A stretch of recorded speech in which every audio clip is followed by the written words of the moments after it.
In this video, you will see the interviews we've had during Pitti Uomo Day 2 and Day 3. We've got guests you will not imagine. Those people are absolute icons in the business. We will talk about who they are as a person, what motivates them, what they find passionate about classic menswear. So guys, just have fun, enjoy the content, and just so you guys know, the exclusive footwear sponsor of mine during Pitti Uomo is Merquist. I'm wearing their horsebit loafers, their penny loafers, their tassel loafers. This brand has everything. Great price-performance ratio, and with the code JUSTUS, you can save 10% on your whole order until August 31st. But for now, let's go. And if you enjoy this content at any point in this video, leave a like, a comment, subscribe, whatever you want to do. Everything helps. Enjoy.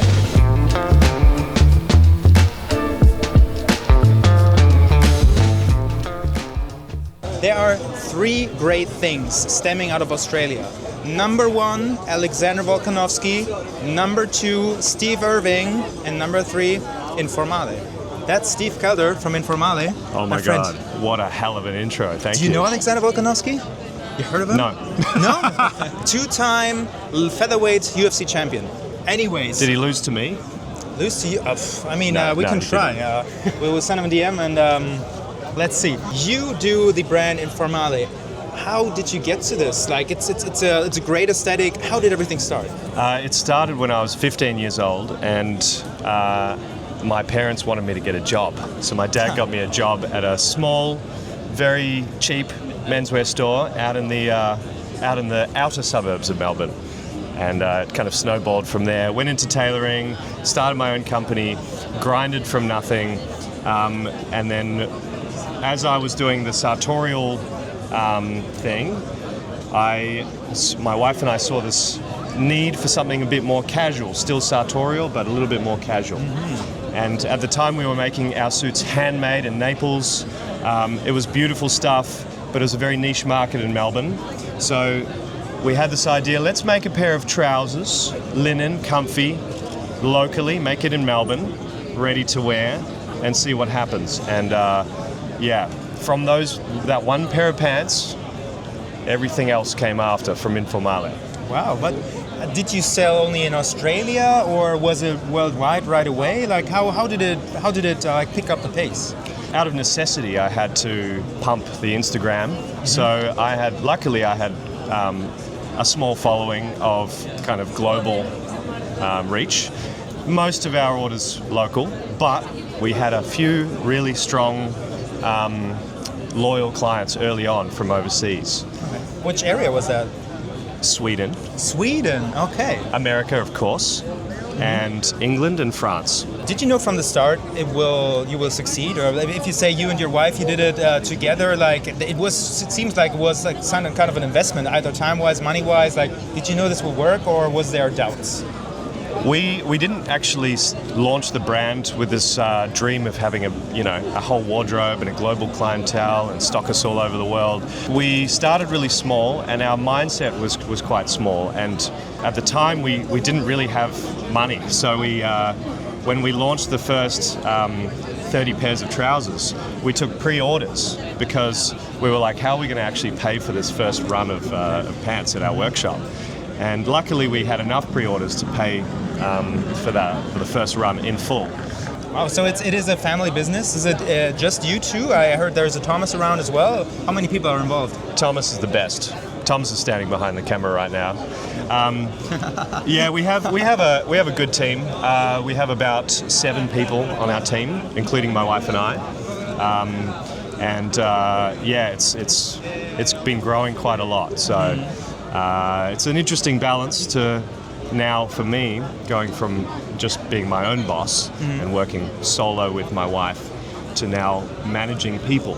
How do you choose those people? Because I'm also in the stage of we have our first employee, and it is a very delicate decision you have to make, because you need someone that is invested, that is also as motivated as you are, and everything stands and falls, I would say, with those first people you employ. How do you make the decision? Absolutely. I think we were really lucky or we still are really lucky to attract the right people, because our product we make with no compromise. So we make things to such a high standard, or we operate to such a high standard that it actually attracts the right people. What separates, I mean, I know, but just the people need to know, what separates Informale and Informale product from every other menswear brand?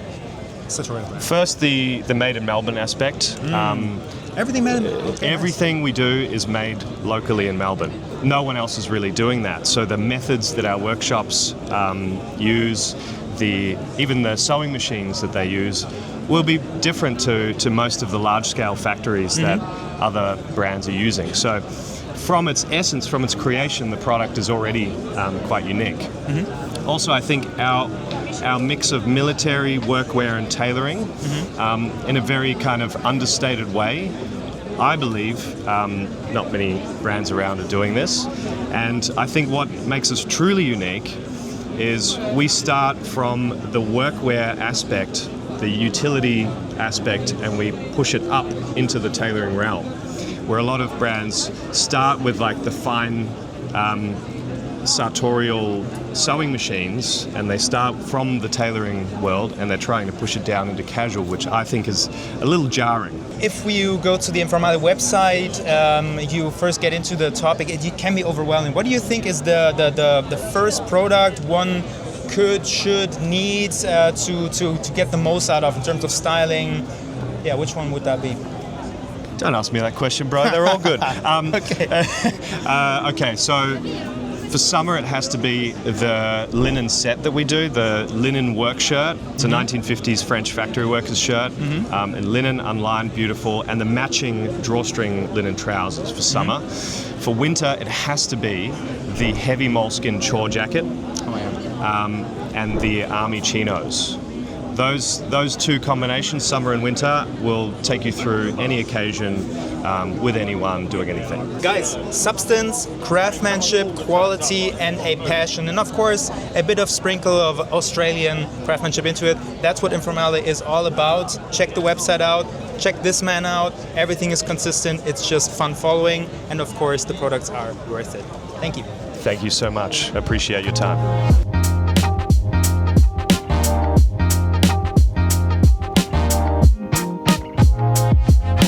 With each and every topic, there are cornerstones you just need to know to really dive into a topic, to understand how everything works together. Permanent style for menswear is absolutely essential. It's like studying biology and not knowing what photosynthesis is. So this man absolutely is the one you have to go to. This is Simon Crompton from Permanent Style. Hi there, nice to be here. Great to get to know you. You too, man. Our first question for us today is about getting to know you more, because I think people can read the blog themselves, but understanding who the person is behind the brand really gets you an idea of why you dress the way you dress and why you put out the content you put out. Sure. First question for us is, why did you choose to go into menswear instead of living your previous life, I would say? So my previous career was as a professional journalist. So I was a journalist in London. I reported particularly on finance and on the law and various other aspects, which I found very academically interesting and quite challenging, but not very creative. And when I was working in that environment, I developed quite a big love for suits, but had the same kind of analytical and journalistic approach to suits as I would do to other things, to my normal job. So I started a blog back when blogs became a thing. This is almost 20 years ago now. Yeah. So I was successful, I think, with doing the blog because I was professional in the same way that I was doing it. I think you see the same to a certain extent with social media today as well. The people who are the most successful are usually the ones who are consistent, who are professional, who know how to ask good questions, know how to do good interviews. So that was what stimulated me, and I think over those 20 years, it's the kind of thing which I think people have really responded to. Yeah. There's so much more information out now than there used to be, but the quality level is usually pretty poor, the average is pretty poor. So if you can go to somewhere which is actually people have the combination of knowledge, but also experience of doing these things, and a kind of critical and analytical mind that means that you can be a very good critic, basically. I think there's a real parallel between the best writing in fashion and there is for being a film critic or an art critic or a book critic or anything. You've got to take the same kind of approach to fashion and to clothes and to how they work, and really inform people. And I think a lot of platforms like Substack and other ones having a real comeback from just really good writers and good critics that deliver great value. That's a lovely thing to see, and I think we've done that on Permanent Style and with our magazine as well. You know, so it's the latest issue of the magazine.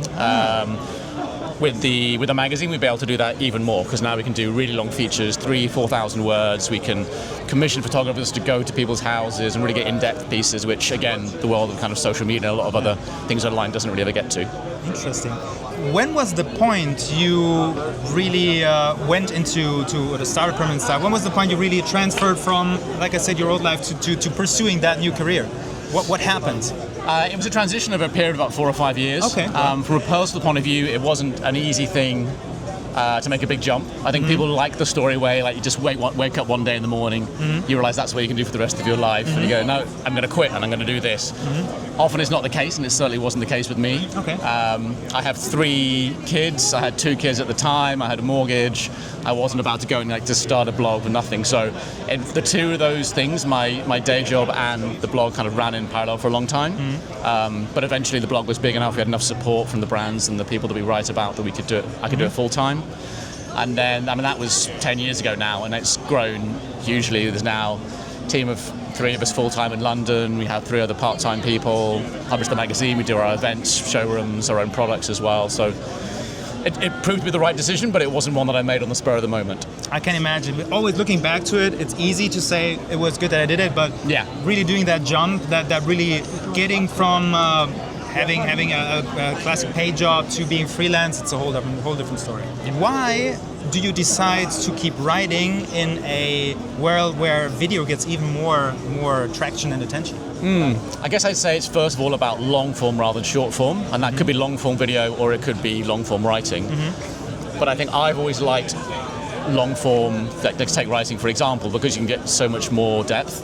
I think there's obviously a place for quick updates and information and almost kind of news on brands and awareness. But I find it much more satisfying when I can read something or I can write something that really gets into the depth on a topic, you know. So rather than just talking about, for example, stitches per inch in a shoe or something, you can explain how, well, to a certain extent that's important, but is it really? Have you ever had your shoes fall apart because they didn't have enough stitches per inch? You've got vintage shoes that lasted for 50 years and they're fairly basically made and they're still going strong. Perhaps our priorities are wrong there. We should be looking more at style.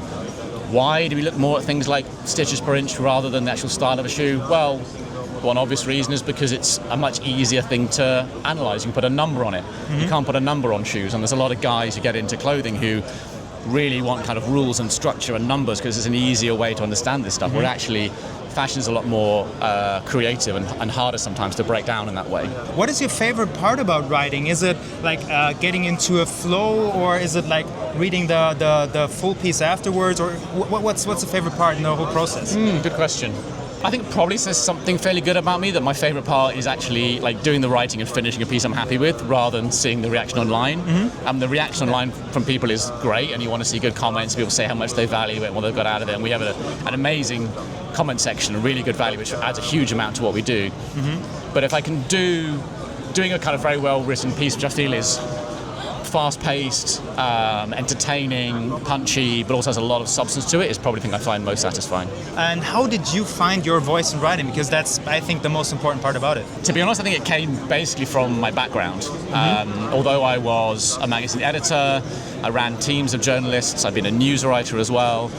The kind of writing I enjoyed most and that I did most in my old job was basically column writing. You know, like writing a newspaper column.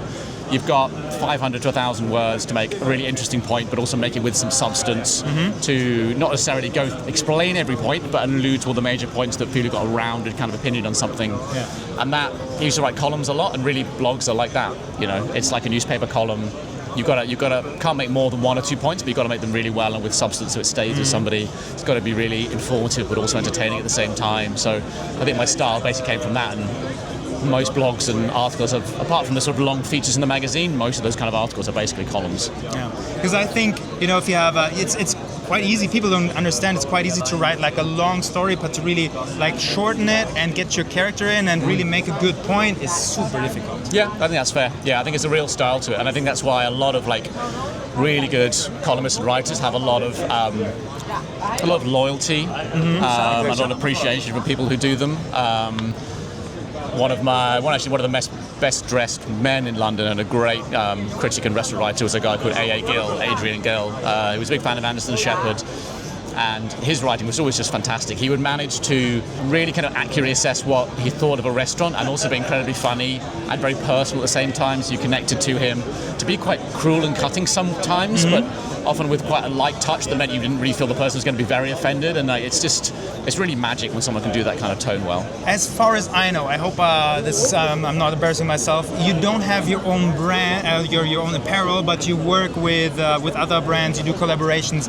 Why do you prefer this route rather than doing your own apparel? Yeah, good question. I mean, we sell a lot of things now. We have 50 plus kind of pieces of clothing we sell on our shop, and we are a full retailer. We stock things, we are selling them ourselves, we own that relationship with the customer, which is very important to me. So it's not like somebody just doing a collaboration with a brand for one season and then taking some commission on it and then moving on. This is something we're very, very involved with. But I also like putting the maker's name on everything. Even if the idea was ours, even if a lot of the kind of execution has been ours and the selling of it, we have such respect for the makers, the craftspeople, but also the brands that we work with and how good they are, that we always want their name to be on it as well. So that's why everything we do has their name on it as well as our name, and it's a real partnership. Wonderful. Last question. Sure. Is there any project or brand you want to point out that you feel like that flies on the radar you just want to put out there? I think there's a project we worked on recently developing a boat shoe with a guy runs a brand called Oguz Special, American brand, but makes really comfortable shoes in quite a classic way.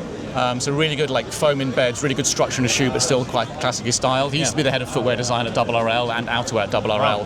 So a real industry guy, and he has some amazing shoes, and we developed a boat shoe recently with him, which I'm very proud of. I was wearing yesterday, and it's just the most comfortable shoe I've ever worn. Like one of the few things you can wear around Pitti and just be comfortable in the heat all the time. So I'm very, very proud of that. And I think there's an interesting trend now where I'm seeing more ex-industry people doing startups. So people who actually know what they're doing, they know the suppliers already, they're already working from existing styles, and they're coming up with something new and going direct to customer.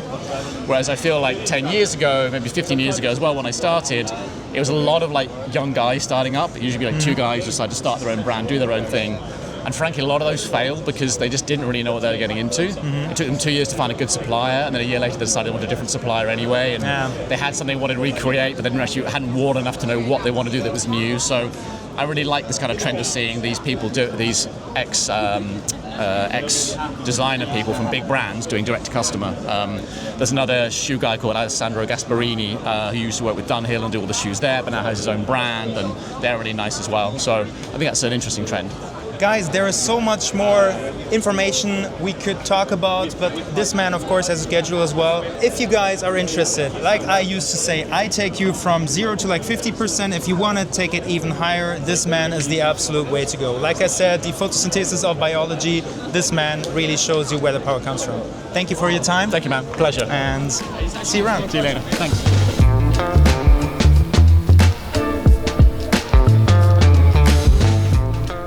I actually forgot. It's not just 3 good things coming out of Australia. First one being Alexander Volkanovski, second being Steve Irving, third being Informale. There's also Shaun Birley. Yes. What an intro. What an intro, right? What an intro. Where are you from again, from Australia? Well, I'm originally a Sydney boy, now live in the tropics in Brisbane because I like warm weather, like melting in a suit. It's like one of my favourite things to do. Yeah. So, you're doing a good job so far, right? Yeah, this is a full, this is you a natural. You gave me your hand, linen. it was like slipping. Yeah, sorry about that. So Brisbane, Australia. Nice. So what brings you here to Pitti Uomo? I think I've known you for the last 5 years. Yeah. For me, this is just like, I'm a menswear nerd. I love it. I'm genuinely passionate about it. I don't have a brand. I don't have a product. I just love being immersed with the people who are creating content, creating garments, creating shoes. And I also just love that we get this window into 2027. You know, we get to go in there, we get to see what, you know, Brunello Cucinelli's doing, to see what they're predicting is going to be in 2027, and that kind of just helps for me to be somebody in content creation, and as well as, you know, someone who plays an advisor role to friends and family and followers, and be like, this is what I see is happening, and it allows me to implement it on my page too. And you also did a kind of a evolution from also just still pictures like we've all done, and now you're doing like more of storytelling via videos, right? Yeah. How did that come about? I mean, how good was the day when all you had to do was put up a pretty photo? Right. I miss it so much. Yeah. I miss it so much. No, the social media games evolve so much, and trying to keep on top of it as well. And then, like, you know, I travel with my photographer Ali. We've been doing this for 10 years together. Wow. It's also, he's had to upskill in video and stuff like that. So it's good. Like, I enjoy now being able to be. I'm feeling more natural in front of a camera now than when reels were introduced. But yeah, I'm enjoying the storytelling, the education part of it, and the entertainment part of it. I wanted to do a Pokemon reference, but the problem is I only know the German evolutions. What's the second evolution of Charmander? It says Charmander, then it was something, then Charizard. Yeah, right? exactly. The second one. That's why I wanted to ask. Yeah, like, I can't remember. Did you go from Charmander to the second evolution, or did you go from the second evolution to Charizard? I'm all about slow growth, so Okay. I went from I slowly evolved into the point where I was like, because I think my video content at the beginning was like, it was never my voice. It was just outfit, nice, yeah. pretty, and then I got more confident in front of camera. See. It's doable. I need to know what the evolution is. I need to see. Actually, you know what I found the other day? I found when I was moving house, all my Pokemon collections. You did? Yeah. And I went through, and there's this now app you can take photos of all your cards, and it tells you like it's the stocks, and it tells you how much the total worth is with. Yeah. Anyway, I know about it because I collect Pokemon. I collect them in those PSA rated. PSA rated, yeah. I need to get all my PSA rated. Yeah, if you've got them since childhood and you didn't put them in the binder right away, they're not that much No, worth. mine are all in the binder. All immaculate in the binder from 1998. Okay. Oh God, I sound old. What's next for you? I mean, you've also done. You started with travel advice, I think, right? Yeah. So how do you see the evolution in the next few years? There's two focuses for me on my personal account. It's more developing a style, maybe working with a brand, creating a capsule collection with with somebody that's uniquely my style, because it is a little bit different to Australian style. Yeah. Mine's, I would say, a bit more European. And the next thing is, like, I'd love to be able to get some form of like travel show where I'm sitting on a plastic stool in Vietnam in a suit eating noodles and telling people what to do. So it's kind of blending those. It's a real juxtaposition seeing somebody in a suit drinking a cold €1 beer. I would watch it, but I think there's even more potential if you're like slightly tipsy or drunk, because you're just you're losing part of your education, and you just be 100% Australian. Dude, I'm in for that. I'd like just as the episode goes, I just slowly get more and more drunk. I'm fine. I'm fine with that. I like that. So, if people don't know you yet, or why should people follow you? What do you show on your channel, you say?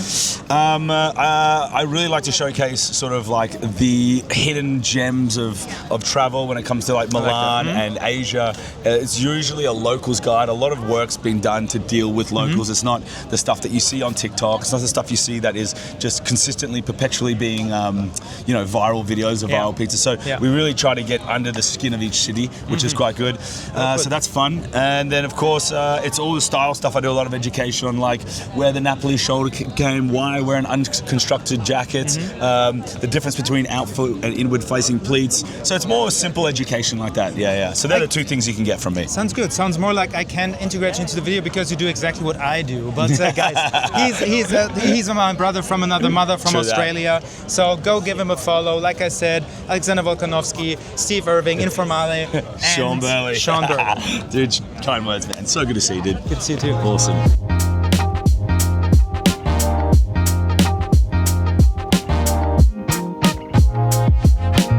We've had so many people to talk to. I do not know if we can even put each and every one into this video, but I'm assuring you guys, we put the cream of the crop into this episode. If you liked everything, just like, subscribe, comment either if you agree or disagree. If you've got questions for the next Pitti, we're always open to feedback, and each and every input you give or each and every interaction you gift to us is always helping the channel. And just so you know, we've got multiple videos like this on the channel already. It's five in total. So just check it out. And if you've enjoyed it, see you next time at Pitti 111 in exactly 6 months from now.